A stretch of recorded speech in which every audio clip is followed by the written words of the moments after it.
Guys, Messi যে আসলে যাওরা সে আবারও প্রমাণ করে দিছে। আমার তো মনে হয় যে ব্রাজিল ফ্যানদের হোগার মধ্যে থ্রি পিস ঢুকে দিছে। থ্রি পিস না, ওদের হোগার মধ্যে গরম ডিম ঢুকে দিছে। সত্য।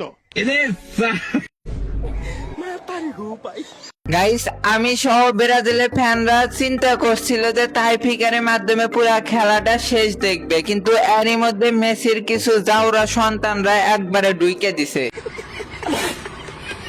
আমার তো মনে হয় এইগুলা সব যে হচ্ছে ব্রাজিলের কিছু কিছু ইয়ার মধ্যে ঢুকে পড়ছে। ব্রাজিলের কিছু কিছু সাপোর্টার ছিল না, যারা হচ্ছে এমনি দেখায় যে এই জায়গায় একটা, এই জায়গায় একটা, ওই জায়গায় একটা।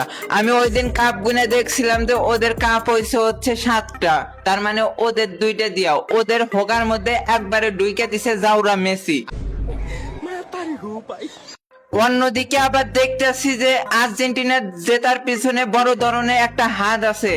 আমার মামাও দেখি যে বড় ধরনের জাদু করে একবারে হোগা মেরে দিছে খেলার। যাই হোক, ব্রাজিলের সাপোর্টাররা তোমরা রাগ করো না, কারণ তোমাদের হোগার ভিতরে একবারে আক্কেলা বাস ঢুকে দিছে, প্লাস গরম ডিম সেদ্ধ দিছে, তাও আবার থ্রি পিস।